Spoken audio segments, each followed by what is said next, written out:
आप सभी को नमस्कार। तो आज के वीडियो में हम लोग भारतीय अर्थव्यवस्था कंप्लीट करने वाले हैं।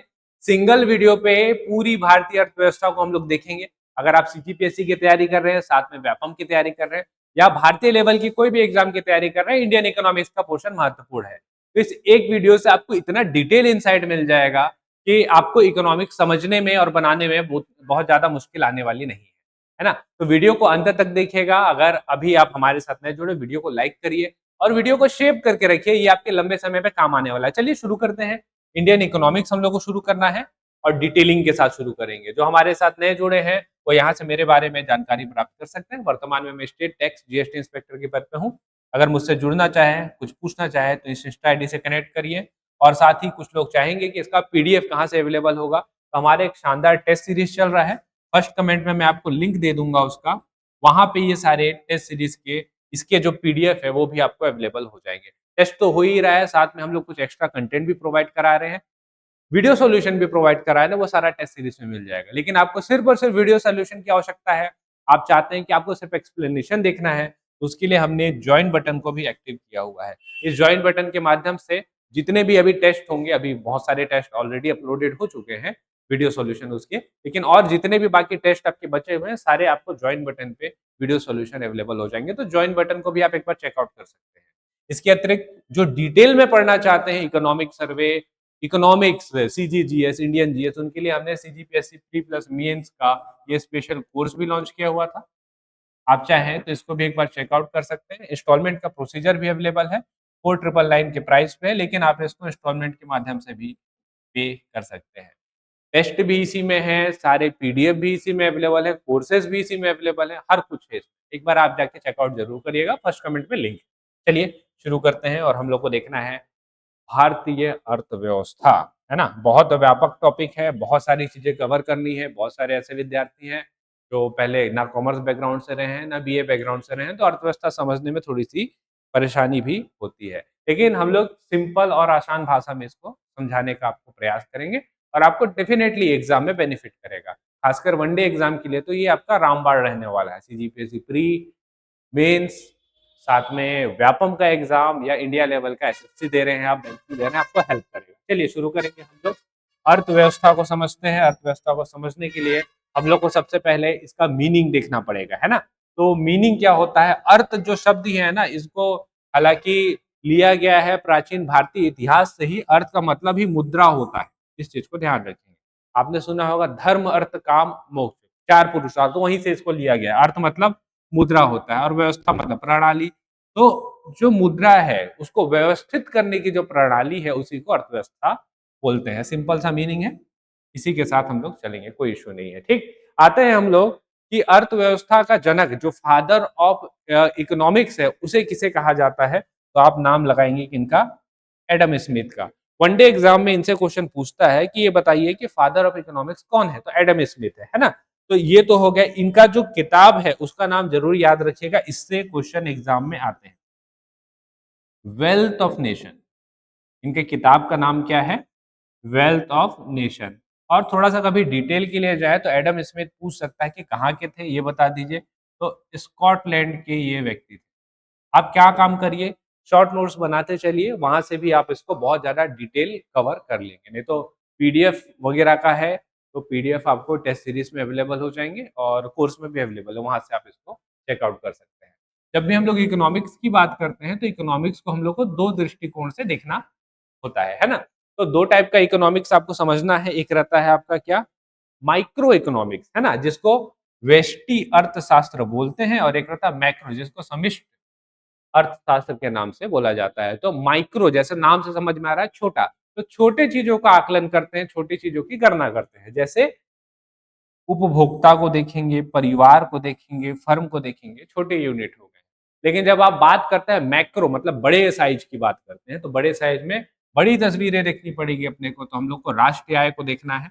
ये बहुत इंपॉर्टेंट टॉपिक है, राष्ट्रीय आय, इसको भी करना है, आगे है राष्ट्रीय आय, है ना। इससे क्वेश्चन एग्जाम में आता ही है।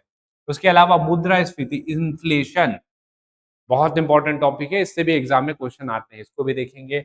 रोजगार और बेरोजगार, इसको भी देखेंगे, समझेंगे। आर्थिक विकास और आर्थिक वृद्धि, ये भी महत्वपूर्ण टॉपिक है, इसको समझेंगे। तो मैक्रो जो रहता है वो ज्यादा महत्वपूर्ण है एग्जाम के परिप्रेक्ष्य में आप देखेंगे तो मैक्रो इकोनॉमिक्स, इसके पीछे चलेंगे सबसे पहले हम लोग, और मैक्रो के जो इम्पोर्टेंट टॉपिक है उसको हम लोग सबसे पहले समझेंगे। लेकिन उससे पहले अर्थव्यवस्था का वर्गीकरण कर लेते हैं और चीजों को और बेहतर तरीके से समझ लेते हैं। जैसे नियंत्रण के आधार पे अगर आप अर्थव्यवस्था का वर्गीकरण करें तो कितने प्रकार के होंगे। तो सबसे पहला कहलाता है पूंजीवादी अर्थव्यवस्था। जैसा नाम से ही आपको समझ में आ रहा है कि पूंजीपतियों का जो वर्चस्व रहेगा वो बहुत ज्यादा रहेगा। यहाँ पे जो सरकार रहेगी, सरकार का नियंत्रण जो रहता है मार्केट में नहीं रहता, सरकार का नियंत्रण मार्केट में नहीं रहता। पूंजीपति लोग जो रहते हैं, पूंजीवादी लोग जो रहते हैं, उनका मार्केट में नियंत्रण रहता है। कैपिटलिस्ट इकोनॉमी के नाम से हम लोग इसको जानते हैं। मुख्य रूप से आप बोल सकते हैं जो कंपनियां रहती हैं, जो बड़ी कंपनियां रहती है, वो मार्केट को कंट्रोल करती है, रेगुलेट करती है, अलग अलग टाइप की। इसका सबसे बड़ा एग्जाम्पल क्या है पता है? यूएसए। सबसे बड़ा एग्जाम्पल क्या है? जापान। और बड़ा एग्जाम्पल क्या है? यूरोप। ये वो जगह है जहां पे पूंजीपतियों का आधिपत्य आपको ज्यादा देखने को मिलता है। दूसरे प्रकार की जो अर्थव्यवस्था रहती है उसको हम लोग बोलते हैं समाजवादी अर्थव्यवस्था, जिसको आप सोशलिस्ट के नाम से भी जानते हैं, जहां पे सारा कंट्रोल जो रहता है सरकार के हाथ में रहता है। पहले एग्जाम्पल देख लेते हैं फिर आगे चलेंगे। तो एक बहुत अच्छा एग्जाम्पल है इसका रशिया, है ना। एक एक अर्ध रूप से आप बोल सकते हैं चाइना भी रहेगा, लेकिन चाइना जो है वो कम्युनिस्ट विचारधारा के ऊपर ज्यादा है। देखिए एक चीज बताता हूँ आपको, यहाँ पे ध्यान दीजिएगा। एक विचारधारा आई थी जिसको हम लोगों ने बोला है मार्क्सिस्ट, और फिर लेनिन आए थे, लेनिनिस्ट या मार्क्सिस्ट विचारधारा इसको बोला जाता है। इसी मार्क्सिस्ट विचारधारा से बाद में उदय हुआ किसका? सोशलिस्ट विचारधारा का। और कुछ लोगों ने इसी मार्क्सिस्ट विचारधारा से बीच में क्या बनाया? कम्युनिस्ट विचारधारा। साम्यवादी आपने सुना होगा, कम्युनिस्ट विचारधारा, फिर कम्युनिस्ट विचारधारा के कुछ रूपों को लिया और सोशलिस्ट विचारधारा के साथ अपना जोड़ा और अपना अलग प्रकार का एक विचारधारा वर्चस्व अपना तैयार कर लिया। तो चाइना उनमें से है। चाइना है आपका साम्यवादी, है ना, लेकिन बहुत सारी चीजें उसकी सरकार कंट्रोल करती है। तो साम्यवादी के साथ सोशलिस्ट विचारधारा को लेकर के चलता है। लेकिन साम्यवादी का उदाहरण भी अगर आपसे पूछेगा, कम्युनिस्ट विचारधारा का उदाहरण, तो कम्युनिस्ट चाइना बोला जाता है। तो चाइना को आप कम्युनिस्ट विचारधारा में लेके चलेंगे, ज्यादा बेहतर रहेगा। समाजवादी में क्या हो जाएगा? पूरा का पूरा कंट्रोल जो रहेगा वो किसके हाथ में रहेगा? सरकार के। जैसे रशिया, मतलब वहां पे गवर्नमेंट हॉस्पिटल ही है, वही देखने को मिलेंगे। ठीक, वहां पे स्कूल जो है वो गवर्नमेंट स्कूल ही है, प्राइवेट देखने को नहीं मिलेंगे। तो जहां पे प्राइवेट का ज्यादा वर्चस्व रहा वो कहलाएगा पूंजीवादी, जहां पे सरकार का ज्यादा वर्चस्व रहा वो रहेगा समाजवादी। भारत किस प्रकार का है? तो भारत है हमारा मिश्रित, मिक्स इकोनॉमी, मिक्स अर्थव्यवस्था के रूप में देखा जाता है, जहां पे सरकार और निजी नियंत्रण की जो कंपनियां हैं दोनों काम करती है। भारत बहुत अच्छा एग्जांपल है। आप देखिएगा 1991 जब न्यू इकोनॉमिक पॉलिसी हमारे पास इंट्रोड्यूस नहीं हुई थी, तो सारी चीजें सरकार ही करती थी। सरकार ही सुई बना रही है, सरकारी मारुति 800 बना रही है, सरकार ही हर चीज कर रही है। तो उसके बाद जब 1991 आया तो एलपीजी जब इंट्रोड्यूस हुआ, है ना, एलपीजी इंट्रोड्यूस के बाद हम लोग जो थे मिक्स इकोनॉमी की तरफ गए, जहां पे सरकार के पास बहुत सारे चीजें हैं। इसके अलावा हमने प्राइवेट प्लेयर्स को भी जगह दिया कि भाई आप आइए और आप अपना स्थान बनाइए। देखिए पूंजीवादी अर्थव्यवस्था का होना भी बहुत ज्यादा महत्वपूर्ण है, नहीं तो आप इकोनॉमी को आगे कैसे लेकर के जाएंगे। लेकिन आप ये बात करें कि पूर्ण रूप से पूंजीपतियों को ही हम हर चीज सौंप दें तो भी सही नहीं है, क्योंकि भारत में अभी भी 70 से 80% जनसंख्या जो है गरीब है, पिछड़ी है, किसान परिवार से संबंधित है। ये 70-80% जो लोग हैं, क्या उनका देश नहीं? उनका भी तो देश है। तो गवर्नमेंट का क्या दायित्व नहीं बनता कि उनके लिए भी आप करें? डेफिनेटली बनता है, क्योंकि गवर्नमेंट जो चलाने वाले लोग हैं मैक्सिमम 10%, उससे ज्यादा तो है नहीं। 80% लोग, जो 90% लोग हैं, क्या उनके लिए आपको करना नहीं बनता? करना पड़ेगा। इसलिए हम लोग सोशलिस्ट विचारधारा के साथ भी है, लेकिन यही हम लोग को अपने देश को आगे लेकर के भी जाना है। इसलिए हम लोग प्राइवेट विचारधारा यानी कि पूंजीवादी विचारधारा के साथ भी है। इसलिए हम लोग क्या कहलाते हैं? मिक्स इकोनॉमी कहलाते हैं। इस चीज को ध्यान रखेंगे। ये सारा क्लियर है, ठीक। अब व्यापार के आधार पे देख लेते हैं। तो जैसा कि मैंने आपको बताया कि 1991 से पहले भारत जो था वो पूर्ण रूप से क्या करता था? सारा कुछ खुद निर्मित करता था। तो हम लोग आयात निर्यात नहीं करते थे। उस टाइम पे हम लोग क्या थे? किस प्रकार की अर्थव्यवस्था थे? बंद अर्थव्यवस्था थे, पहले थे 1991 से पहले वाला स्थिति, है ना। आयात और निर्यात पूर्ण रूप से प्रतिबंधित है। उसके बाद 91 के बाद हम लोग क्या इंट्रोड्यूस किए, एलपीजी। इसको मैं आगे के स्लाइड्स पे आपको समझाऊंगा, जहां पे हम लोग आयात भी करते हैं और अब निर्यात भी करते हैं। तो ये क्या अर्थव्यवस्था कहलाई, खुली ओपन अर्थव्यवस्था ये कहलाती है। इसको भी ध्यान रखिएगा, सीजीपीएससी प्री ने ये क्वेश्चन पूछा हुआ है कि खुली अर्थव्यवस्था क्या होती है, इसमें आपका गलती नहीं होना चाहिए। क्लियर है, आगे चले। चलिए विकास के आधार पर देखेंगे तो डेवलप्ड नेशन, आप जानते हैं डेवलप्ड नेशन में कौन आता है, यूएसए आता है। आप देखेंगे तो यूरोप आता है, यूरोपियन कंट्रीज आते हैं इस पे।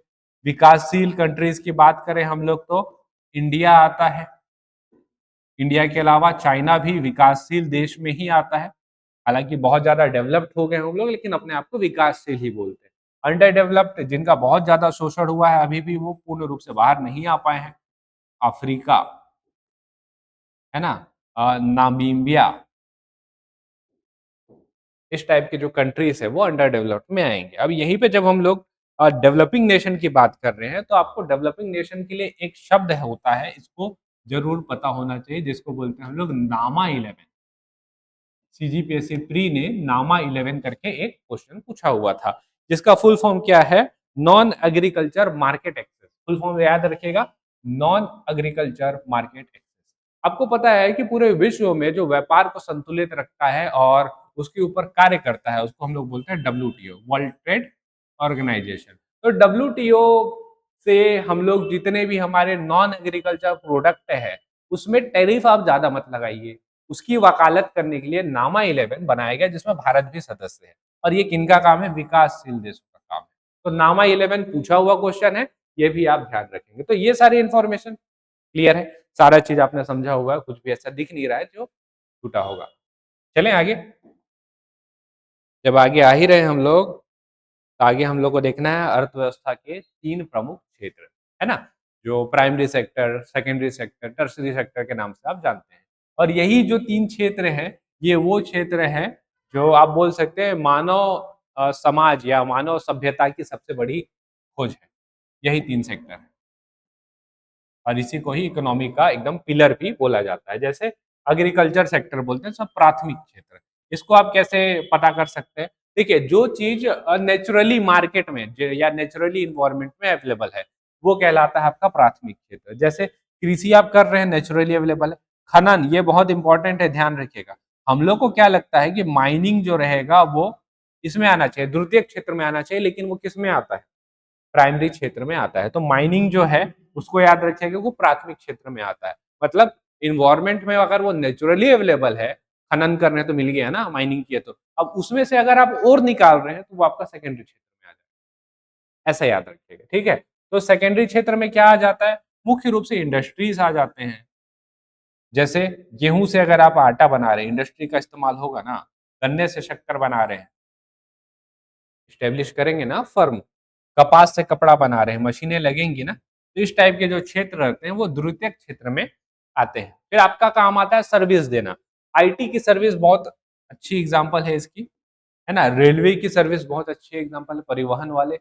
होटल की सर्विस, बैंकिंग, आपका बीमा हो गया, शिक्षा हो गया। तो ये वाला जो क्षेत्र है वो टर्शरी सेक्टर में आ जाता है। तो इकोनॉमी का 3 सेक्टर होता है, इसको ध्यान रखेंगे हम लोग, प्राइमरी, सेकेंडरी और टर्शरी, 3 सेक्टर होता है। इसके बाद एक बहुत महत्वपूर्ण टॉपिक है, इसको आप मिस नहीं कर सकते, गलत भी नहीं कर सकते, जो कि है राष्ट्रीय आय। राष्ट्रीय आय हम लोग को पूरा देखना पड़ेगा, समझना पड़ेगा, बहुत डिटेलिंग है यहाँ पे, बहुत सारी चीजें मैं आपको समझाता हूँ। जैसे सबसे पहले हम लोग करते हैं एक परिभाषा, है ना, जो कि मुख्य रूप से जीडीपी का ही है, लेकिन इसको ही कर लेते हैं। एक वित्तीय वर्ष में किसी देश के संसाधनों द्वारा उत्पादित सभी अंतिम वस्तुओं और सेवाओं का मौद्रिक वैल्यू या मौद्रिक मूल्य जो रहता है, इसको हम लोग जीडीपी बोलते हैं। देखते हैं लेकिन अंतर क्या आता है, जीडीपी भी है, एनडीपी भी है। इसको हम लोग थोड़ा सा मैपिंग और थोड़ा सा इंडिया का मैप से समझेंगे तो ज्यादा बेहतर समझ में आएगा। तो जीडीपी के साथ शुरू करेंगे हम लोग। इससे पहले देखिए कि सबसे पहली बार किन्होंने जो है राष्ट्रीय आय का आकलन किया था, वो थे हमारे दादा भाई नौरोजी। आप सब जानते हैं इनको। इन्होंने कब किया था, 1867। और इनकी एक बहुत फेमस किताब है, पहला आकलन राष्ट्रीय आय का करने वाले दादा भाई नौरोजी, 1867। और इनकी एक बहुत फेमस किताब है जिसका नाम है poverty and un British rule in India. तो ये एक किताब महत्वपूर्ण है, लेकिन जब दादा भाई नौरोजी का आप नाम कर रहे हैं तो आपको इनकी एक और फेमस किताब पता होनी चाहिए जिसका नाम है ड्रेन ऑफ वेल्थ। ये दो फेमस किताबें हैं इनकी, दोनों का नाम आप ध्यान रखिए, है ना। और राष्ट्र आय का आकलन कौन करता है? तो हमारे पास राष्ट्र सांख्यिकी संगठन है जिसको हम बोलते हैं NSSO। ये जो है इसका आकलन करता है। राष्ट्र आय से संबंधित हमने काफी डेटा बना लिया। अब राष्ट्र आय देखते हैं कैसे बनता है। पहले तो हम लोग को देखना पड़ेगा जीडीपी क्या होता है, फिर जब एनएनपी बनाएंगे जीडीपी से तब जाकर तो आपका राष्ट्र आय बनने वाला है ना। तो जीडीपी क्या होता है, क्या लिखा है? एक वित्तीय वर्ष में भारत की भौगोलिक सीमा के भीतर उत्पादित सभी अंतिम वस्तुओं और सेवाओं का कुल मूल्य जो रहता है वो क्या कहलाता है? जीडीपी कहलाता है। इसको मैप पे समझते हैं ज्यादा बेहतर रहेगा।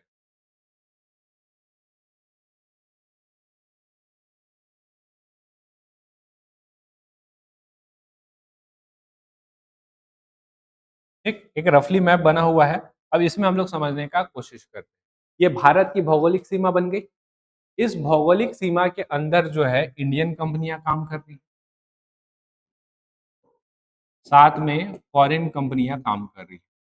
जो भी कंपनी भारत की भौगोलिक सीमा के अंदर काम कर रही है ना, चाहे वो प्राइमरी सेक्टर हो, सेकेंडरी सेक्टर है, टर्शरी सेक्टर, तो पूरे फाइनेंशियल ईयर में वो अगर कार्य कर रही है, उनके कार्य का किया हुआ जो मॉनेटरी वैल्यू, जो मौद्रिक मूल्य है, वही क्या कहलाता है? आपका जीडीपी। यहाँ पे जो इंपॉर्टेंट चीज है, ध्यान रखने वाली जो चीज है वो ये है कि कंपनी जो है वो इंडियन भी हो सकती है और फॉरेन भी हो सकती है, याद रखिएगा।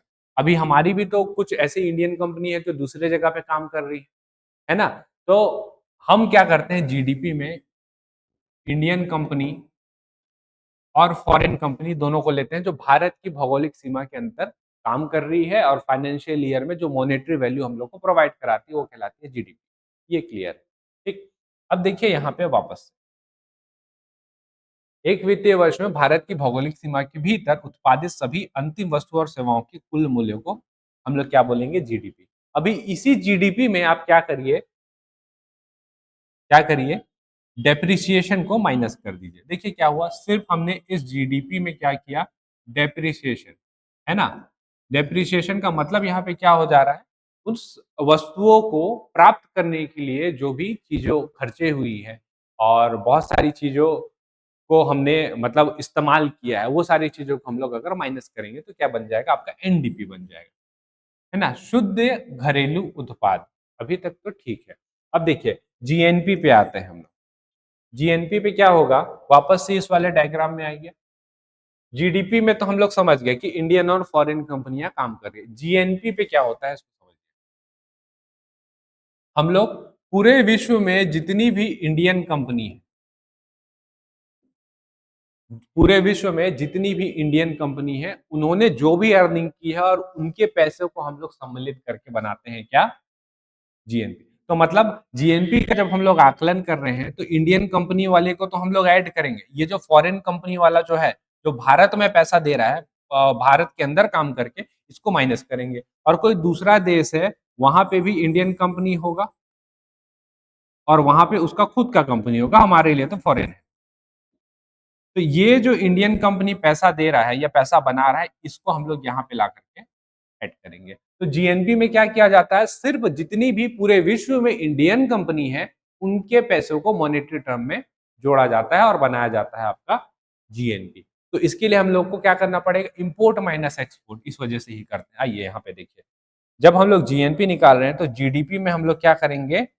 जो जो निर्यात है ना, उसको प्लस करेंगे और जो आयात है उसको हम लोग माइनस करेंगे। इस वजह से ये फॉर्मूला बना हुआ है। जीएनपी का सीधा सीधा मतलब है कि पूरे विश्व में जितनी भी इंडियन कंपनियां हैं उनके पैसों को आप जोड़िए, और जो फॉरेन कंपनियां इंडिया में काम कर रही है, जो पैसा जनरेट कर रही है, उसको आप माइनस करिए। तब जाकर के आपका क्या निकलेगा? जीएनपी निकलेगा। और फिर इसी जीएनपी में, जीएनपी को प्राप्त करने के लिए भी तो अपने बहुत सारे खर्चे किए होंगे, और वियर किया होगा, टीयर किया होगा, ये सारी चीजों को जब आप माइनस करेंगे तो आपका क्या तैयार हो जाएगा? एनएनपी, जिसको हम लोग बोलते हैं शुद्ध राष्ट्रीय उत्पाद। ये जो एनएनपी आपको दिख रहा है, यही एनएनपी आपका राष्ट्रीय आय कहलाता है। इसको भी आप ध्यान रखेंगे, यहीं पे करते हैं इसको। एनएनपी जो है आपका यही नेशनल इनकम है, इस चीज को आप ध्यान रखिएगा। और अगर नेशनल इनकम निकल रहा है तो आपसे एक चीज और गणना करने के लिए पूछा जाता है, वो रहता है आपका पर कैपिटा इनकम, प्रति व्यक्ति आय। पर कैपिटा इनकम कैसे निकाला जाता है, तो यही नेशनल इनकम रहता है। इसमें हम लोग क्या करते हैं, पॉपुलेशन को भागित कर देते हैं, भारत के पॉपुलेशन को भागित कर देते हैं, तो क्या निकल जाता है, पर कैपिटा इनकम निकल करके तैयार हो जाता है। तो ये हो गया आपका national income, per capita income, ये सारा चीज। ठीक, अब अगला क्वेश्चन जो आप लोगों के लिए तैयार होगा वो ये होगा कि ये बताइए कि आप नेशनल इनकम का आकलन कितनी विधियों से करते हैं, है ना। नेशनल इनकम का आकलन आप कितने विधियों से करते हैं, तो बताइएगा। हम 3 विधियों का इस्तेमाल करते हैं। तीनों विधियों का नाम है, एक का नाम है इनकम मेथड, एक का नाम है एक्सपेंडिचर मेथड, एक का नाम है value added method. Income method, expenditure method और वैल्यू एडेड मेथड, इन 3 विधियों का इस्तेमाल हम लोग करते हैं। जब आप राष्ट्रीय आय की बात कर ही रहे हैं, और किसकी बात कर रहे हैं, हम लोग बात कर रहे हैं जब हम लोग पर कैपिटा इनकम का, तो हम लोग को पर्सनल डिस्पोजेबल इनकम भी पता होना चाहिए। पीडीआई बोलते हैं इसको, पर्सनल डिस्पोजेबल इनकम। सीजीपीएससी ने ये क्वेश्चन भी पूछा हुआ है। जो भी आप इनकम अर्जित कर रहे हैं, आपका जो टोटल इनकम है, इसमें आप क्या करिए, टैक्सेशन, जो भारत सरकार टैक्सेशन लगा रहा है उसको आप माइनस कर दीजिए, आपका पर्सनल डिस्पोजेबल इनकम तैयार हुई है, बस इतना। ये वाला क्वेश्चन आपका एग्जाम में आया हुआ है ना। एक और क्वेश्चन आपके एग्जाम में आता है, उसको भी मैं आपको क्लियर कर देता हूं। आपसे पूछता है जीडीपी आप निकालिए एट मार्केट प्राइस।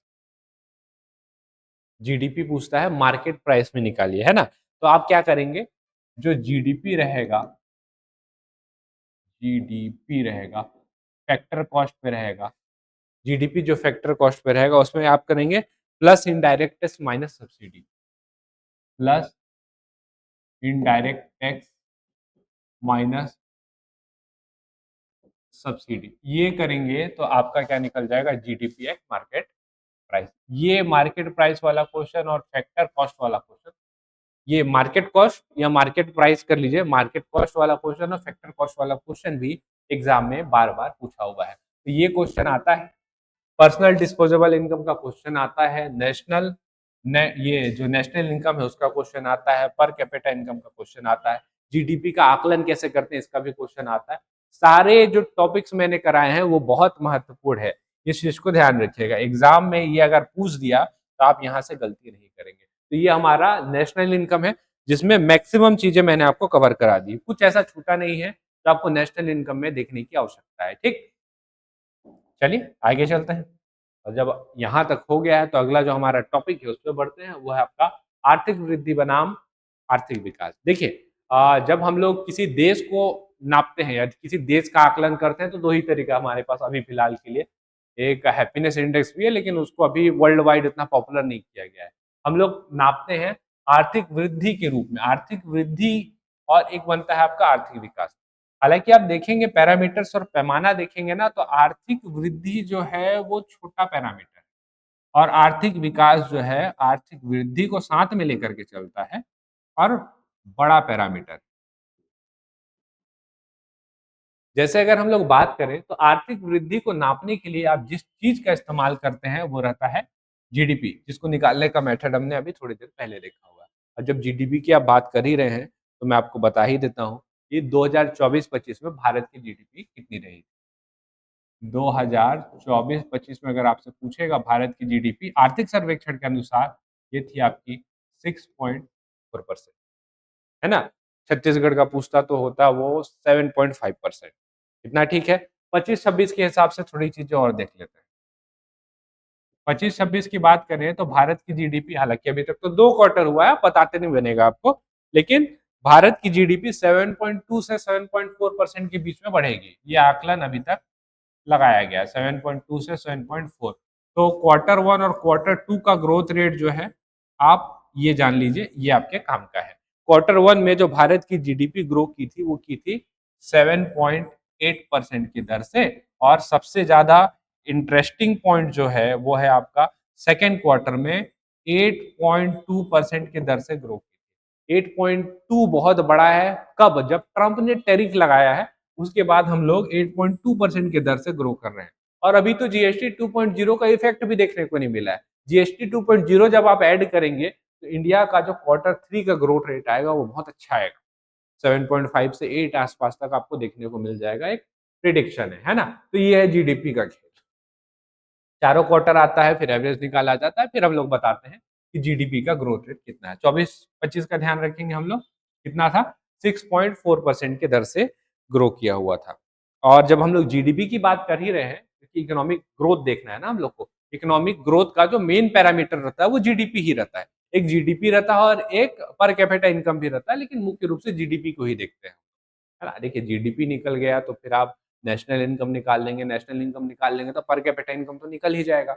लेकिन मुख्य रूप से क्या देखते हैं हम लोग? जीडीपी को, ठीक है? तो जब हम लोग बात कर रहे हैं जीडीपी का ही, तो आपको ये भी पता होना चाहिए कि जीडीपी के आधार पे भारत विश्व की कौन से नंबर की अर्थव्यवस्था है, पता होना ही चाहिए। तो भारत विश्व की कौन से नंबर की अर्थव्यवस्था आ जाता है? पहले नंबर पे यूएसए आता है, दूसरे नंबर पे चाइना आता है, तीसरे नंबर पे जर्मनी आता है और चौथे नंबर पे भारत आता है। ठीक है, इस चीज को भी ध्यान रखिएगा। जीडीपी के आधार पे अगर आपसे पूछेगा तो जीडीपी के आधार पे भारत चौथी विश्व की सबसे बड़ी अर्थव्यवस्था है। लेकिन भारत का जीडीपी कितना है ये भी आपको पता होना चाहिए, इसको भी हम लोग हाईलाइट कर लेते हैं।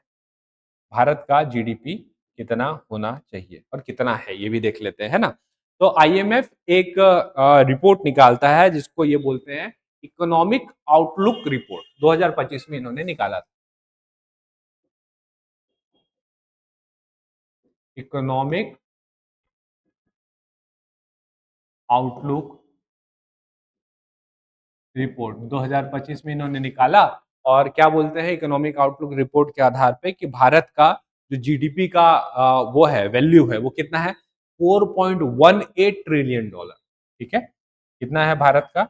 4.18 ट्रिलियन डॉलर। यहाँ पे लिख रहा हूँ इसको, 4.18 ट्रिलियन डॉलर। इसी आधार पे भारत को इन्होंने फोर्थ नंबर पे रखा हुआ है। जापान था फोर्थ नंबर पे, हमने उनको सरपास करके फोर्थ नंबर पे अपना पोजीशन जो है बेहतर किया है। ठीक है, तो ये है क्या अपना जीडीपी का खेल। जीडीपी के आधार पे पूछेगा तो फोर्थ, और एक और पैरामीटर होता है कंट्री को आकलन करने का, वो रहता है पीपीपी। यहाँ पे लिख रहा हूँ पीपीपी, परचेसिंग पावर पैरिटी। इसके आधार पे पूछेगा तो थर्ड, क्रय शक्ति जो रहता है इसके आधार पे पूछेगा तो थर्ड नंबर पे हम लोग आते हैं। ये क्लियर है? चलिए, हमने एसडीआई ये जीडीपी को बहुत अच्छे से समझा हुआ है। दूसरा जो पैरामीटर है, जो दूसरा तरीका है नापने का, उसके तरफ चलते हैं, जिसका नाम है आर्थिक विकास, इकोनॉमिक डेवलपमेंट। देखिए इकोनॉमिक डेवलपमेंट जो है सिर्फ जीडीपी को ही एक पैरामीटर मान करके जो किसी कंट्री का आकलन नहीं करता, वो तीन पैरामीटर को साथ में लेकर के चलता है, जिसके आधार पे वो किसी भी देश को बताता है कि वो देश कितनी अच्छी स्थिति में है या बुरी स्थिति में है। तो आर्थिक विकास का जो प्रमुख पैरामीटर है जिससे नापा जाता है आर्थिक विकास, वो रहता है एचडीआई। आपने सुना होगा ह्यूमन डेवलपमेंट इंडेक्स, है ना? और भारत का जो स्थान है ह्यूमन डेवलपमेंट इंडेक्स में, वो है आपका 130 नंबर पे है, हम लोग 193 कंट्रीज में। और एचडीआई जो आया है अभी, वो 2023 का आया है, इसको भी ध्यान रखेंगे। 2023 का ही एचडीआई आपको देखने को मिलता है। अभी ऐसा नहीं है कि हम लोग अभी 26 में है तो 25 का आया होगा, अभी भी 2 साल पीछे चल रहे हैं। तो एसडीआई 2023 का है, 130 नंबर पे हैं हम लोग। स्थिति खराबी है, ऐसा नहीं है कि बहुत अच्छी स्थिति है। इनका एसडीआई का मुख्य पैरामीटर क्या है वो भी देख लीजिए। वो प्रति व्यक्ति आय नापते हैं, तो आपका जीडीपी आ गया ना। उसके अलावा आप साक्षरता दर को भी नापते हैं इसमें। देखिए जीडीपी जो है वो आधी जानकारी देती है, साक्षरता कितना है वो भी तो बताना जरूरी है। और तीसरा है जीवन प्रत्याशा। अगर वहां का लिविंग स्टैंडर्ड, लाइफ स्टैंडर्ड अच्छा नहीं है, जैसे दिल्ली की स्थिति आप ले लीजिए, दिल्ली में बड़े बड़े इंडस्ट्रीज हैं, बड़े बड़े फर्म्स हैं, बड़े बड़े वहाँ पे क्या बोलते हैं इंटरप्राइजेस हैं। तो ऑब्वियस सा बात है कि वहाँ का जो जीडीपी रहेगा वो बेहतर रहेगा, पर्सनल जीडीपी बेहतर रहेगा। उसके वजह से प्रति व्यक्ति आय बेहतर आएगी। पैसा तो है आपके पास, तो आप बड़े बड़े स्कूल्स खोल सकते हैं, तो साक्षरता दर आपका बेहतर रहेगा। लेकिन आपको पता है ना कि वहाँ की पॉल्यूशन की स्थिति क्या है, तो जीवन प्रत्याशा, लाइफ एक्सपेक्टेंसी तो कम रहेगा। तो इसी वजह से जीडीपी प्योर पैरामीटर नहीं है, तो हम लोग क्या करते हैं, एचडीआई को अभी फिलहाल तक में हम लोग एक बड़ा पैरामीटर मान करके उसी का ही आधार बना करके लेकर के चलते हैं। छत्तीसगढ़ के संदर्भ में हम लोग बात करें तो कोरबा हो गया या रायगढ़ हो गया, इंडस्ट्री एरिया है, वहां पे जो पैसे हैं अच्छे खासे हैं, तो पर कैपिटा इनकम अच्छा हो जाएगा। कोरबा में तो आपका केंद्रीय विद्यालय एनटीपीसी के नाम से अलग से ही स्कूल है, तो एनटीपीसी और हेल्थ स्ट्रक्चर अच्छा है, लेकिन वहाँ के पॉल्यूशन की स्थिति जो है उतनी बेहतर नहीं है ना? तो आपका जीवन प्रत्याशा जो रहेगा वो वीक पड़ जाएगा। हालाँकि हॉस्पिटल से भी नापा जाता है उसको, लेकिन जीवन प्रत्याशा के लिए अब जो एयर पॉल्यूशन है और वाटर की स्थिति कैसी है, वो सारी चीज़ें भी देखी जाएगी। तभी तो आप लंबा जिएँगे, नहीं तो कैसे लंबा जिएँगे? तो ये सारे 3 पैरामीटर ज़रूरी हैं एसडीआई के लिए। एक क्वेश्चन आपसे और पूछ सकता है, क्योंकि अब डिटेल क्वेश्चन आ रहा है, तो अभी आज की स्थिति में अगर हम लोग बात करें तो एचडीआई में भारत का नंबर कितना, नंबर मिलता है, 1 से कम रहते हैं सारे के सारे, तो भारत का नंबर कितना है, तो भारत का 0.689 है ना। एचडीआई में भारत का नंबर है 0.689। ठीक है, चलिए सर आपने इतना बता दिया, तो ये भी बता दीजिए कि एचडीआई में नंबर 1 कौन है? एचडीआई में नंबर 1 है आइसलैंड। और लास्ट में कौन है? तो लास्ट में है आपका साउथ सुडान। लास्ट में साउथ सुडान आपको देखने को मिलेगा। तो ये है पूरा आर्थिक वृद्धि, आर्थिक विकास की स्थिति। मुख्य रूप से ये ज़्यादा बेहतर है समझने के लिए कि जीडीपी छोटा पैरामीटर है और जीडीपी को अंदर लेते हुए बड़े सर्कल में एचडीआई आता है। तो बाकी सारी चीज़ों को भी ध्यान देते हुए आगे लेकर के चलता है। तो ये एक अच्छा जगह, ये पोर्शन है जहाँ से एग्ज़ाम में भी बहुत सारे आपको एग्ज़ाम में क्वेश्चन देखने को मिलेंगे। मिलेंगे ही मिलेंगे, यहाँ से आता ही है क्वेश्चन। एचडीआई ही पूछ देगा आपसे, है ना? और एसडीआई पूछा तो इसको भी देख लीजिए, एसडीआई कौन निकालता है, ये क्वेश्चन पूछ सकता है। तो एक पाकिस्तान के अर्थशास्त्री थे, हालांकि अर्थशास्त्री तो पाकिस्तान चिंतन वाली विषय है, लेकिन थे अर्थशास्त्री जिनका नाम था महबूब उल हक।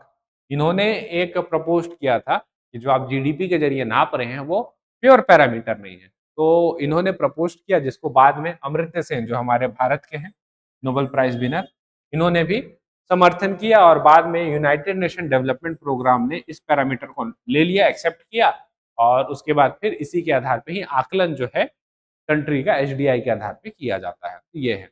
एक और पैरामीटर होता है जिसको बोलते हैं हैप्पीनेस रिपोर्ट, है ना। वर्ल्ड हैप्पीनेस रिपोर्ट नहीं बोलेंगे उसको। भूटान के एक राजा थे वेंगचुक नाम के, तो उन्होंने बोला कि ये जो एचडीआई है, एचडीआई भी आधा पैरामीटर, आपने इसमें हैप्पीनेस को जो है वो ऐड किया ही नहीं। आपने इसके अलावा स्ट्रेस मैनेजमेंट को आपने किया ही नहीं, आपने वहाँ के कल्चर को किया ही नहीं। तो ये वाले पैरामीटर के ऊपर भी काम चल रहा है, लेकिन अभी तक एक्सेप्ट नहीं किया गया है। भूटान के शासक जिनका नाम था वेंगचुक, उन्होंने दिया था हैप्पीनेस। हैप्पीनेस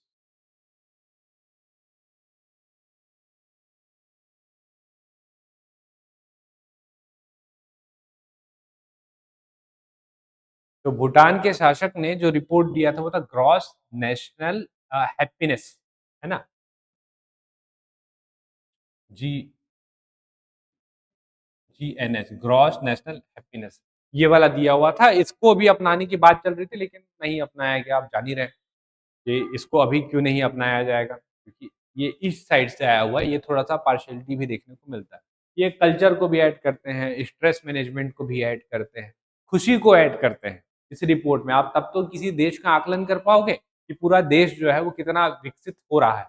आप जब बात करते हो आर्थिक विकास का, तो विकास तो पूर्ण रूप से होना चाहिए। सिर्फ यही 3 पैरामीटर क्यों कि आपकी हेल्थ अच्छी है, साक्षरता अच्छी है, प्रति व्यक्ति आय अच्छी आ रही है, तब इससे क्या हो जाएगा कि वो आर्थिक विकास अच्छा कर रहा है। आप बोल सकते हैं कि हाँ, पैसे के टर्म में वो ठीक-ठाक अच्छे विकास कर रहे हैं, लेकिन आपका वहाँ का इंफ्रास्ट्रक्चर कैसा है, आपका वहाँ का हैप्पीनेस, कितने लोग कितने खुश हैं, स्ट्रेस मैनेजमेंट कैसा है, ये सारा चीज़ भी ज़रूरी है। तो वेंगचुक जो थे भूटान के शासक, उन्होंने इसको प्रपोज़ किया था, और यही कारण है कि भूटान का जो क्षेत्र है वो इन इसको पैरामीटर मान करके अपने ऊपर काम करता है। ठीक? तो चलिए यहाँ तक हमने ये समझा हुआ, आते हैं अगले टॉपिक पे, जो कि है अपना गरीबी और बेरोज़गारी। गरीबी क्या होता है? पुराना तस्वीर है, आप उसको जानते हैं, क्या बोलते हैं? रोटी, कपड़ा और मकान, है ना? किसी के पास रोटी, कपड़ा और मकान नहीं है तो उसको हम लोग क्या बोल देते हैं? गरीब है। गरीब बोला जाता है, एब्सोल्यूट गरीब बोला गया है सीधा। निरपेक्ष या एब्सोल्यूट मतलब एकदम बुनियादी चीजें ही नहीं है तो गरीब बोल देंगे, लेकिन ये पुराना डेफिनेशन है। नए डेफिनेशन में जब आप ऐड करेंगे तो रोटी कपड़ा मकान के साथ आपके पास उनको शिक्षा भी होना चाहिए उनके पास, और स्वास्थ्य सुविधाएं भी होनी चाहिए। अगर ये दोनों भी नहीं है तो ये पूर्ण रूप से गरीब कहलाएंगे। रोटी कपड़ा मकान दे दीजिए लेकिन शिक्षा ही नहीं है, शिक्षा भी नहीं है और स्वास्थ्य भी नहीं है, तब भी वो गरीब ही कहलाएगा। ठीक, तो इसको क्या बोलते हैं हम लोग?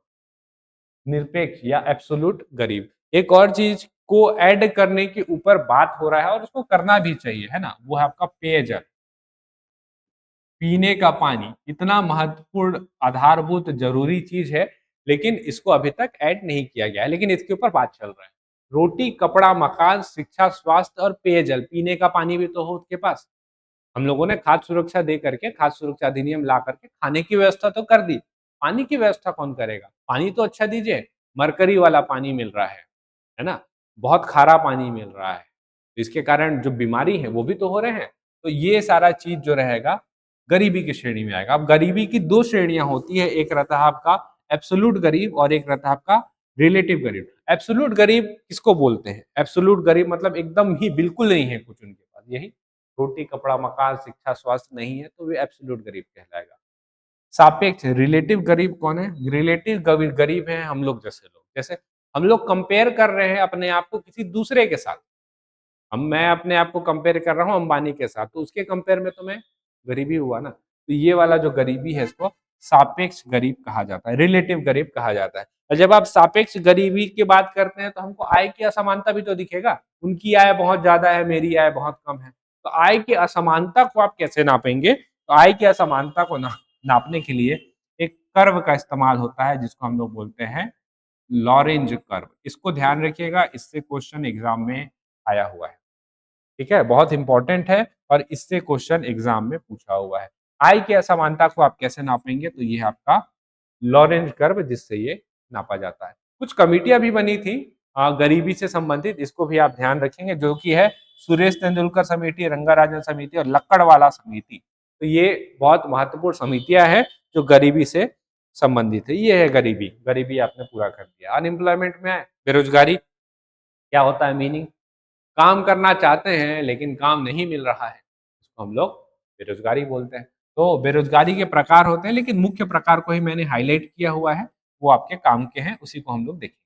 तो जो बेरोजगारी है, एक होता है आपका स्ट्रक्चरल, जिसको बोलते हैं संरचनात्मक प्रकार का गरीब बेरोजगारी, है ना। इसमें क्या होता है, टेक्नोलॉजी में तेजी से बदलाव आता है, जिसके कारण पूरा स्ट्रक्चर, जो इकोनॉमी का स्ट्रक्चर रहता है वही चेंज हो जाता है और गरीबी आ जाता है। अभी की डेट में आप देख रहे होंगे एआई जॉब खा रहा है बोल रहे हैं ना, तो टेक्नोलॉजी में इतनी तेजी से बदलाव आया, कुछ लोग तो उसको अडेप्ट कर ले रहे हैं, उसके साथ चल रहे हैं, लेकिन बहुत सारे लोग ऐसे हैं जो उस टेक्नोलॉजी को अडेप्ट नहीं कर पा रहे हैं और रेस से बाहर हो जा रहे हैं, तो वो गरीब हो जाए, गरीब नहीं सॉरी, बेरोजगार हो जाएंगे, है ना। तो ये टाइप की जो बेरोजगारी है उसको संरचनात्मक बेरोजगारी कहा जाता है। मौसमी, और एक रहता है आपका साइक्लिक, ट्रेड साइकिल चलता है, इसको भी देखते हैं। मौसमी बेरोजगारी, एक टाइम पे काम करेंगे दूसरे टाइम में खाली बैठे हैं। ट्रेड साइकिल का भी वही खेल है, जैसे आप देखेंगे दिवाली टाइम पे जो ट्रेड यानी कि जो व्यापार रहता है वो उठा हुआ रहता है, फिर दिवाली जैसे खत्म होता है तो पूरा डाउन हो जाता है, तो उस टाइम पे बेरोजगारी आपको देखने को मिलेगी ना। तो ये है आपका मौसमी या साइकिल। एक रहता है प्रच्छन्न बेरोजगारी, ये अच्छा है। प्रच्छन्न मतलब होता है छुपा हुआ। आपने सुना होगा इंडियन हिस्ट्री में प्रच्छन्न बौद्ध के नाम से किसे जाना जाता है, वही वाला प्रच्छन्न। ठीक, तो प्रच्छन्न मतलब छुपा हुआ, मतलब जितने लोगों की जरूरत है उससे ज्यादा लोग उस क्षेत्र में काम कर रहे हैं। अगर मैं 2 लोगों को हटा दूं तब भी मेरी प्रोडक्टिविटी नहीं घटेगी। तो ये प्रकार की बेरोजगारी आपकी प्रच्छन्न बेरोजगारी। क्लियर है? इसको क्या बोलेंगे आप? प्रच्छन्न प्रकार की बेरोजगारी। एक और प्रकार की बेरोजगारी होती है जो अभी के युवाओं को ज्यादा देखने को मिल रही है, वह है आपकी शिक्षित बेरोजगारी, है ना। शिक्षा प्राप्त कर लिया गया है लेकिन टेक्निकल स्किल सिखाए नहीं गए, जिसके कारण काम करने में परेशानी आ रही है, काम मिल ही नहीं रहा है। हमको जो डिग्री दिया गया 12वीं का, फिर ग्रेजुएशन का, फिर मास्टर्स का, उसके बेस पे जो काम मिलना चाहिए वैसा काम मार्केट में है ही नहीं। मार्केट में कुछ टेक्निकल काम है लेकिन टेक्निकल काम के लिए तो हमको कुछ सिखाया ही नहीं गया। ये परेशानी है। कॉलेज में पढ़ाया जा रहा है, जैसे कॉमर्स है तो पूरा पढ़ा दिया, लेकिन मार्केट में जिसका ज़रूरत है, जैसे टैली का ज़रूरत है, अकाउंटिंग का ज़रूरत है, अकाउंटेंट का ज़रूरत है, ये तो आपने सिखाया ही नहीं। मार्केट है, जब वो आ रहे हैं तो ये टेक्निकल काम आता ही नहीं है। जब आता ही नहीं है तो बेरोज़गारी वाली स्थिति निर्मित हो गई। तो ये क्या कहलाते हैं? शिक्षित बेरोज़गारी, ठीक है? और इसके डेटा का वो कौन करता है? ये इसका जो डेटा है वो तैयार कौन करता है? तो वो है आपका एनएसएसओ, है ना? तो एनएसएसओ जो रहता है इसके डेटा को तैयार करता है, निकालता है। क्लियर है ये? चलें आगे? चलिए, आगे चलते हैं। भारतीय रिज़र्व बैंक, इसको हम लोग को देखना है, थोड़ा-सा समझना है, बहुत इम्पोर्टेंट है। भारतीय रिज़र्व बैंक आरबीआई है ना? तो इसकी स्थापना कब हुई थी पूछेगा आपसे तो बताइएगा? 1 अप्रैल 1935। किस अधिनियम के तहत था? तो आरबीआई अधिनियम 1934 था, इसी के तहत हुआ था। और सिफारिश कौन किया था? तो हिल्टन यंग कमीशन था एक, इसने इसका सिफारिश किया हुआ था। फिर बाद में इसका राष्ट्रीयकरण भी हुआ होगा, तो कब हुआ? तो राष्ट्रीयकरण हुआ है आपका 1 जनवरी 1949 को। तो मुख्यालय कहाँ है? मुख्यालय आपको देखने को मिलेगा मुंबई में। मुंबई में मुख्यालय के अलावा इसके 4 जोनल हेडक्वार्टर भी हैं। 4 जोनल हेडक्वार्टर, इनका नाम भी आप ध्यान रखेंगे, ठीक है? एक है मुंबई में, एक चेन्नई में, न्यू दिल्ली और एक कलकत्ता।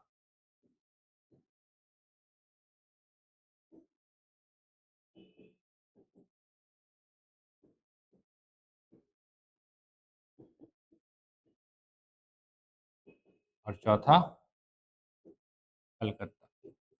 ये 4 जगह आपको देखने को मिलेंगे, ठीक है? ये सारा चीज़ भी हो गया। अब आते हैं चीज़ों को देखते हैं, आरबीआई का काम क्या है?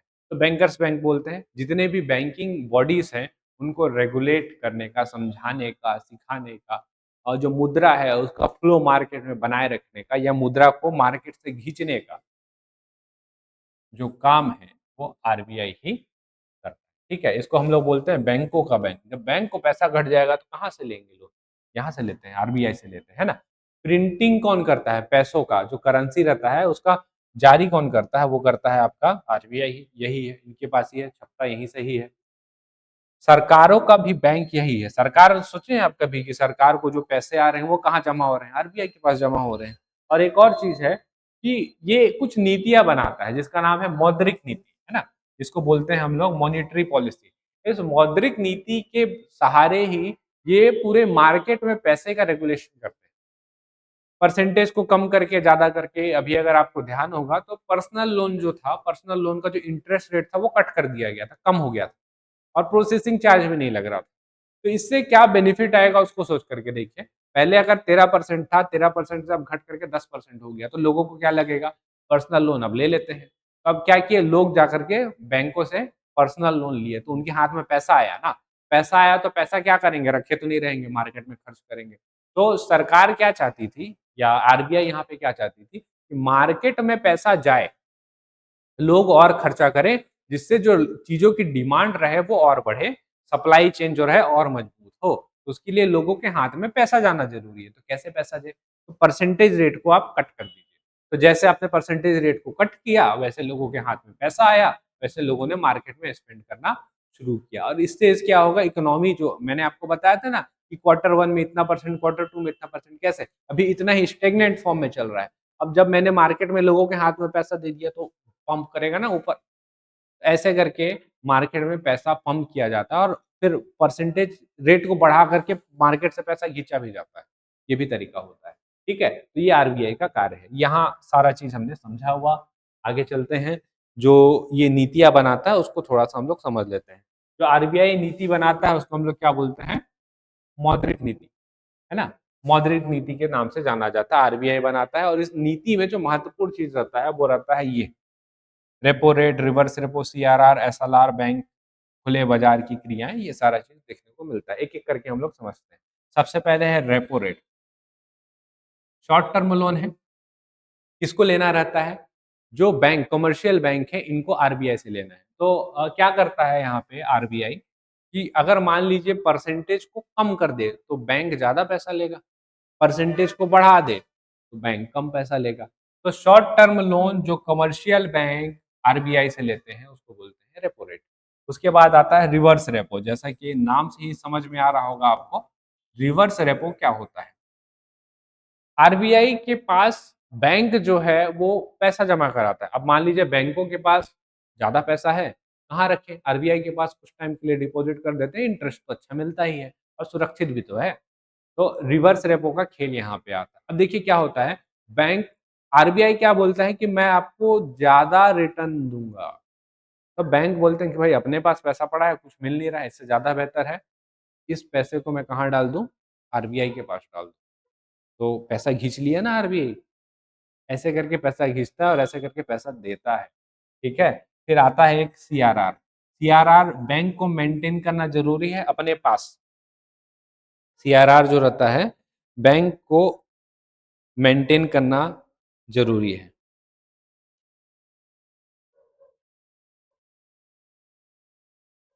ठीक है, ये जो सीआरआर रहता है, ये लगभग 4-5% आसपास रहता है। कैश में मेंटेन करना रहता है, इतना पैसा जो रहता है, बैंकों को आरबीआई को देना आवश्यक रहता है। बैंकों को आरबीआई के पास पैसा जमा करना रहता है डिपॉजिट के फॉर्म पे। ये क्यों रहता है? कल के डेट में अगर कोई बैंक जो है वो डिफॉल्ट कर जाए, फ्रॉड कर जाए, तो लोगों का पैसा आप कहाँ से भरेंगे? तो यहाँ से भराता है, यहाँ से जो रहता है कि रखा जाता है। एक हिसाब से मान लीजिए बैंक के पास, किसी कमर्शियल बैंक के पास 100 करोड़ है, तो उसको 4 करोड़ रुपए आरबीआई के पास डिपॉजिट करके रखना पड़ेगा। तो ये डिपेंड करता है कि 4% है कि 5% है। 4% है तो 4 करोड़, 5% है तो 5 करोड़ आरबीआई के पास आपको जमा करना ही पड़ेगा। इसके बाद आपका एक आता है एसएलआर, स्टैट्यूटरी लिक्विड रेशियो। ये कितना है अभी नहीं पता कितना है, लेकिन 20-21% आसपास रहता है। तो 20-21% जो बैंक हैं उनको अपने पास कैश के फॉर्म पे, गोल्ड के फॉर्म पे, बॉन्ड के फॉर्म पे, सिक्योरिटी के फॉर्म फॉर्म पे, ये सारा फॉर्म पे अपने पास रिजर्व करके रखना पड़ता है। अपने बैंक का वो सुना है ना कि जब आप खुलवाएंगे खाता तो आपको 1000 रुपए 2000 रुपए मेंटेन करके रखना है, वो इनका मेंटेनेंस है एसएलआर। आरबीआई लगा करके रखा है कि कल के डेट में बैंक भाग गया, बंद हो गया, डिफॉल्ट हो गया, गलती कर दिया, तो पैसा लोगों का कहाँ से हम देंगे? यहीं से आता है सीआरआर और एसएलआर। बहुत पैसा बच गया ना, 20% अगर ये है, 4 25% पैसा यहाँ पे सेव हो रहा है। तो आरबीआई क्या करता है यहाँ पे कि इसको बढ़ा के, परसेंटेज को बढ़ा के या घटा करके मनी का जो रेगुलेशन है वो मार्केट में रखता है। बैंक दर, बैंक दर वो है जब बैंकों को आरबीआई से पैसे की जरूरत रहती है लॉन्ग टर्म के लिए, तो बैंक दर में दिया जाता है। खुले बाजार की प्रक्रियाएं या क्रियाएं ओपन मार्केट ऑपरेशन बोला जाता है। आरबीआई जो रहता है क्या करता है, मार्केट में अपने बॉन्ड रिलीज करता है, सिक्योरिटीज बॉन्ड जो है वो रिलीज करता है। देखिए आरबीआई के बॉन्ड मिल रहे हैं, कौन क्यों नहीं खरीदेगा? आपके पास पैसा पड़ा होगा, 1 आध लाख रुपए पड़ा है, आप सोचेंगे क्या इधर उधर देने से ज्यादा अच्छा है सबसे जो मेन बैंक है आरबीआई उसको दे देता हूँ ना? तो आपने क्या किया, लगा दिया बॉन्ड में पैसा। बॉन्ड में पैसा लगाया, आरबीआई के पास वो पैसा आ गया। वो क्या किया, एक ये दे करके कि मैं बाद में आपसे जो रहेगा अपना बॉन्ड वापस ले लूंगा करके उसने आपका पैसा लिया और आपको बॉन्ड दे दिया। तो क्या हुआ, आरबीआई ने मार्केट से पैसा खींच लिया ना। मार्केट में ज़्यादा पैसा आ जा रहा था, लेकिन आरबीआई ने मार्केट से पैसा खींच लिया। ये सारा चीज़ वो इस वजह से भी करता है, क्योंकि डिमांड और सप्लाई का खेल अच्छा बना रहे। दूसरा जो इन्फ्लेशन रहता है, मुद्रास्फीति, वो भी कंट्रोल रहे, उसके लिए ये सारा चीज़ आरबीआई को करना पड़ता है, ये सारा चीज़ होता है। ठीक है? दूसरा तरीका है अर्थव्यवस्था में पैसे को रेगुलेट करने का, वो है आपका राजकोषीय नीति, जिसको सेंट्रल गवर्नमेंट करती है, सरकार करती है ना? उद्देश्य क्या रहता है? विकास भी करना है हमको, रोजगार और समानता में कमी के लिए सरकारी खर्च आदि और करों का भी प्रबंधन करना है, तो उसके लिए हम लोग ये करते हैं। तो उपकरण क्या है? बजट लाया जाता है, किस क्षेत्र में आप कितना खर्च करेंगे, इसके जरिए भी पैसा को कहाँ भेजना है कहाँ नहीं भेजना है वो तय होता है। टैक्सेस, अगर आप टैक्सेस बढ़ा देंगे तो मार्केट से पैसा खिंचा जाएगा, टैक्सेस कम कर देंगे तो मार्केट में पैसा रहेगा। सरकारी व्यय, सरकार अगर ज्यादा खर्च कर रही है तो मार्केट में पैसा रहेगा, नहीं कर रही है तो मार्केट में पैसा नहीं रहेगा। तो ये सारे तरीके हैं जिसके तहत ये सरकार सरकार और आरबीआई मार्केट में पैसा रखती है, नहीं तो मार्केट में पैसा नहीं रखती है। यही तरीके होते हैं। ठीक है, चलें आगे। आगे चलेंगे तो हम लोग को देखना है सरकार के उपकरण, बजट और कर थोड़ा सा समझ लेते हैं। बजट क्या होता है? आर्टिकल 112 में दिया हुआ है। प्रावधान दिया गया है, जिसको बोला गया है वार्षिक वित्तीय विवरण। 3 प्रकार के मुख्य रूप से बजट होते हैं। एक होता है अधिक के बजट, जहाँ पे आपके पास आय ज़्यादा है और व्यय कम है। दूसरा रहता है संतुलित बजट, जहाँ पे आय और व्यय जो रहते हैं बराबर देखने को आपको मिलते हैं। तीसरा रहता है डेफिसिट बजट, जहाँ पे ये वाली स्थिति देखने को मिलती है कि आय से अधिक हम लोग का व्यय होता है। जनरली आय से अधिक व्यय, जो डेफिसिट, घाटे का बजट ही बनाया जाता है। और जब आप इसका बात कर रहे हैं ना, तो आपको एक चीज की और आवश्यकता है। आप जो रहेगा, जो डेफिसिट है, कितना डेफिसिट हो रहा है, ये सारी चीजों को ध्यान रखिएगा। प्राइमरी डेफिसिट वगैरह कितना हो रहा है, ये सारी चीज़ों को ध्यान रखिएगा, क्वेश्चन एग्जाम में आता है। अभी जो टेस्ट होने वाला है अपना फुल जीएस का, उसमें ये सारे क्वेश्चंस भी आपको देखने को मिलेंगे। मैंने कराया हुआ है, तो टेस्ट सीरीज वगैरह को भी एक बार आप चेकआउट करिए, उससे आपको बहुत हेल्प मिलेगा, है ना? सारे टॉपिक को हम लोग कवर करेंगे। आइए टैक्स, टैक्सेशन को, इसको भी थोड़ा-सा समझ लेते हैं, है ना? तो 2 प्रकार के टैक्स होते हैं, एक रहता है आपका प्रत्यक्ष कर, जिसका पेमेंट आप डायरेक्ट करते हैं। आपको खुद करना रहता है, तो क्या रहता है आयकर, निगम कर यानी कि कॉर्पोरेट कर, संपत्ति कर, उपहार कर, इस टाइप के जो कर रहते हैं, इसको हम लोग डायरेक्ट कर बोलते हैं। आपको खुद पेमेंट करना है गवर्नमेंट को। दूसरा रहता है अप्रत्यक्ष कर। आप कोई भी प्रोडक्ट खरीदिए, उसमें इनडायरेक्ट टैक्स इंक्लूड रहता है, और आज के डेट में इसको बोलते हैं हम लोग जीएसटी। जीएसटी इंक्लूड रहता है। तो जीएसटी कब आया था, तो ये भी पूछ सकता है आपसे। तो 1 जुलाई 2017 में जीएसटी आया हुआ था। अभी तो 1 नवंबर 2025 से जीएसटी 2.0 लागू हो गया है, इसको भी ध्यान रखेंगे। 101 संविधान संशोधन के अंतर्गत इसको लाया गया था, और कितने प्रकार के अप्रत्यक्ष कर थे जिसको मिला करके एक किया गया, तो वो 17 प्रकार के थे। इसको भी आप ध्यान रखें। ठीक, ये भी हो गया। अच्छा, अभी 2.0 में कितने प्रकार के टैक्स है उसको देखिए। 0% है, 5% है, 18% है और 40%। तो 4 प्रकार के टैक्सेशन आपको देखने को मिलते हैं। ठीक है? अब जब जी कर का बात ही कर रहे हैं, तो एक और कर्व बता देता हूँ। कर से कर्व याद आ जाएगा आपको। ठीक है? एक होता है आपका लेफर कर्व।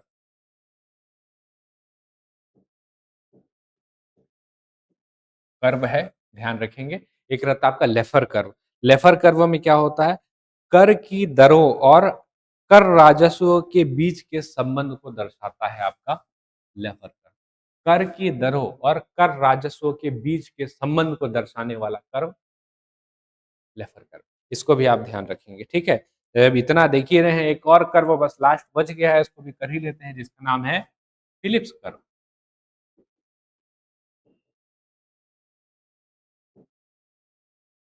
फिलिप्स कर्व जो है वो इन्फ्लेशन, मुद्रास्फीति और अनएम्प्लॉयमेंट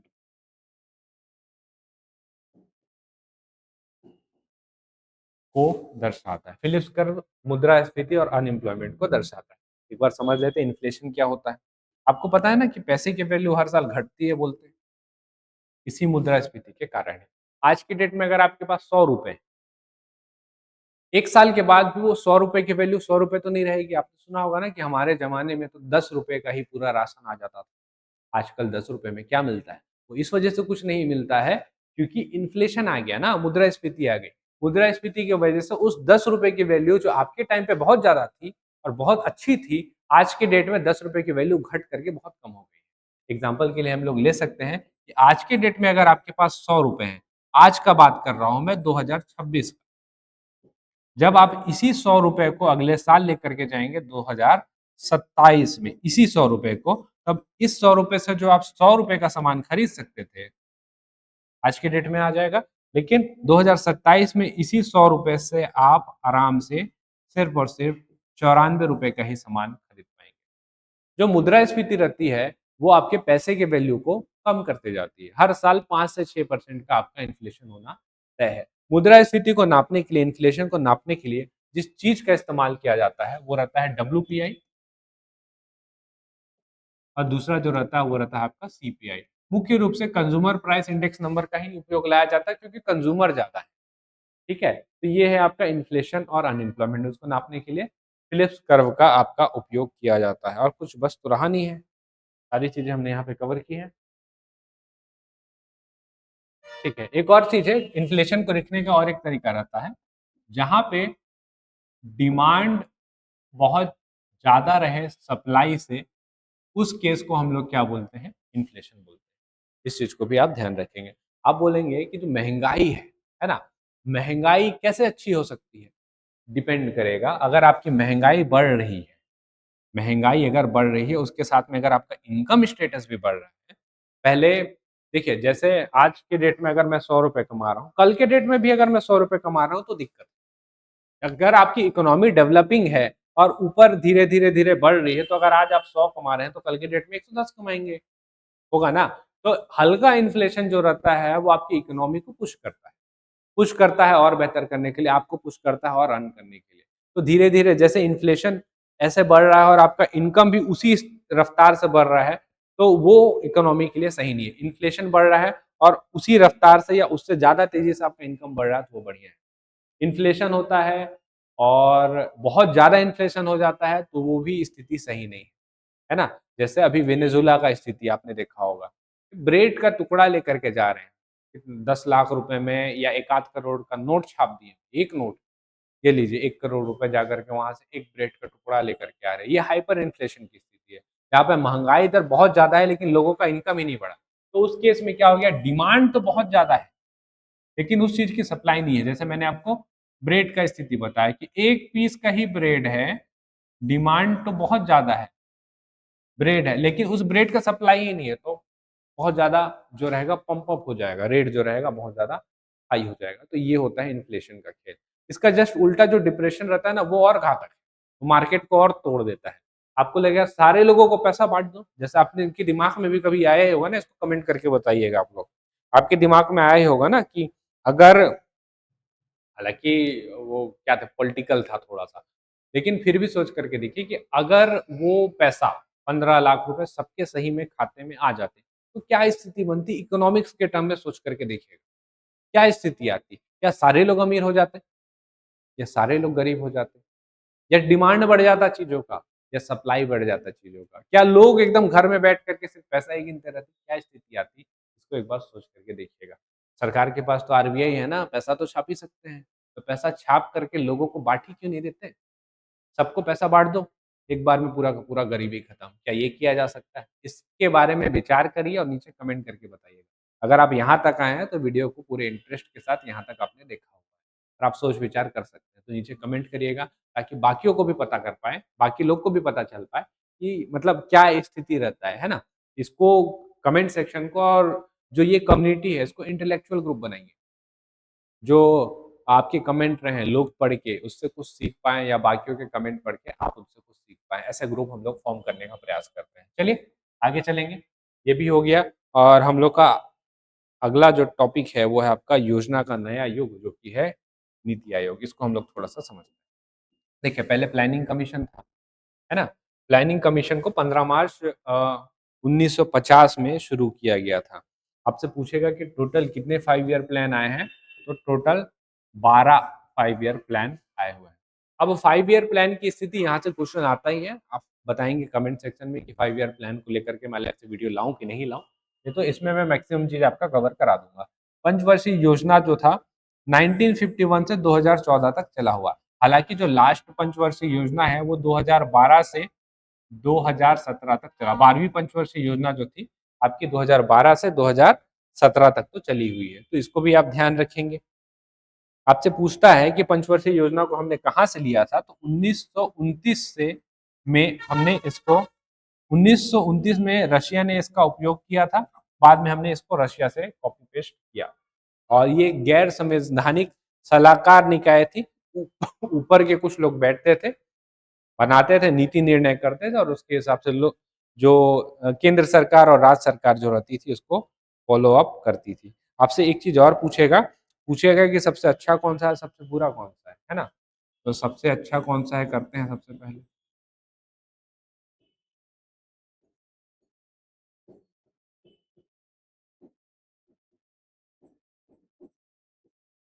सबसे अच्छा पंचवर्षीय योजना पूछेगा तो बनाइएगा 11वां पंचवर्षीय योजना और सबसे बुरा पूछेगा तो करिएगा तीसरा, तीसरा पंचवर्षीय योजना। एग्रीकल्चर में बेस्ट हम लोग कब रहे? तो 8 वाले में रहे। और कौन-सा था जिसमें हमने इंडस्ट्री के ऊपर बहुत ज़्यादा जोर दिया? तो वो था आपका सेकंड वाला, जिसमें भिलाई स्टील प्लांट, बोकारो, ये सारा चीज़ जो था वो निर्मित हुआ था, है ना?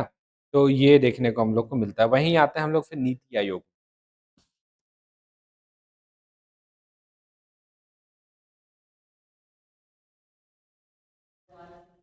ठीक है, चलिए चलते हैं हम लोग नीति आयोग में। तो नीति आयोग जैसे ये खत्म हुआ आपका, योजना आयोग खत्म हुआ, वैसे ही नीति आयोग का शुभारंभ किया गया मोदी जी द्वारा।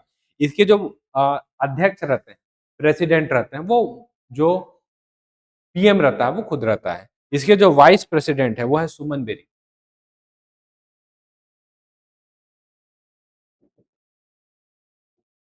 नाम याद रखिएगा, वाइस प्रेसिडेंट है सुमन बेरी। इसके एक सीईओ रहते हैं जो कि है बीवीआर सुब्रमण्यम साहब।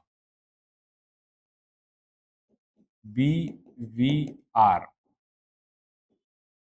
सुब्रमण्यम, ठीक है, ये हो गया।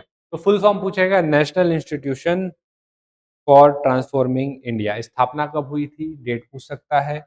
1 जनवरी 2015 में इसकी स्थापना हुई थी। भूमिका क्या है, सरकार का थिंक टैंक है।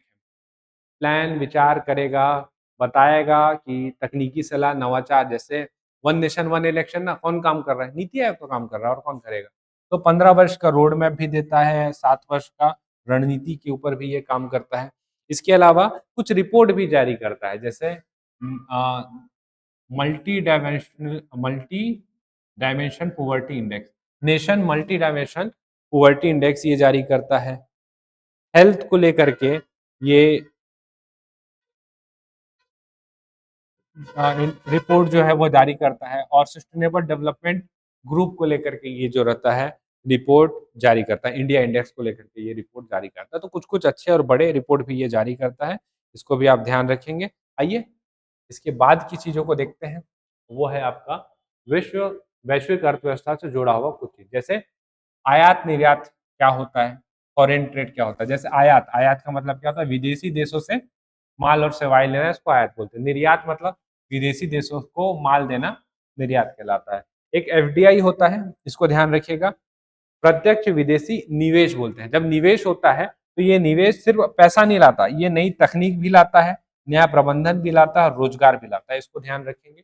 जब एफआईआई होता है, विदेशी संस्थान निवेश, तो ये भारत के मार्केट में पैसा लगाते हैं, तो ये सिर्फ पूंजी लाता है ना। तो फॉरेन डायरेक्ट इन्वेस्टमेंट में हम लोग क्या बोलते हैं, जैसे टेस्ला को बोलेंगे भारत में आप यहाँ अपनी कार मैन्युफैक्चरिंग खोलिए, तो ये फॉरेन डायरेक्ट इन्वेस्टमेंट हो गया। कुछ जैसे जापान का सॉफ्ट बैंक है, उसको हम लोग बोलेंगे कि आप भारत में निवेश करिए, तो भारत की कंपनियों में वो पैसा डालेंगे, वो एफआईआई हो जाएगा। दोनों भारत के परिप्रेक्ष्य में महत्वपूर्ण है, दोनों जरूरी है। चलें आगे। आगे जब चलेंगे तो हम लोग को ये देखना है शेयर बाजार, है ना। अगला बड़ा टॉपिक हम लोग के पास यही है। तो सेबी है, सेबी कब फॉर्म हुआ था, तो हम लोग करेंगे 12 अप्रैल 1988 में इसको फॉर्म किया गया था। उसके बाद उस टाइम तो सिर्फ फॉर्म किया गया था, और प्रॉपर एक्ट के तहत नहीं लाया गया था। स्टेट्यूटरी बॉडी जो है इसको 1992 में बाकायदा सेबी एक्ट के तहत बनाया गया था। उससे पहले ये एक्ट के तहत नहीं था, बस फॉर्म किया गया था, है ना। हेडक्वार्टर आपसे पूछेगा, तो हेडक्वार्टर इसका आपको मुंबई में देखने को मिलेगा। काम क्या है, security exchange board of India. तो इसका काम क्या है, जैसे बैंक को रेगुलेट करना आरबीआई का काम है, जैसे इंश्योरेंस को रेगुलेट करने के लिए, अच्छा शेयर को रेगुलेट करने के लिए कर लेते हैं पहले, शेयर को रेगुलेट करने के लिए सेबी है। वैसे ही आप जब इंश्योरेंस की बात करेंगे तो इंश्योरेंस को रेगुलेट करने के लिए IRDAI, insurance regulatory development authority of India, ये है। इसी प्रकार से ये शेयर और बॉन्ड को क्या करता है, रेगुलेट करता है, देखते हैं किसी के साथ गलत तो नहीं हो रहा है, या बहुत सारी चीजें हैं जो शेयर में घपले होते हैं, या कुछ संस्थानें रहते हैं जो शेयर सिखा रहे हैं, खुद का लॉस, उनका पोर्टफोलियो लॉस में चल रहा है, और वो शेयर नेटवर्क, शेयर कैसे लेना है, परचेस करना है, बेचना है, वो सिखा रहे हैं।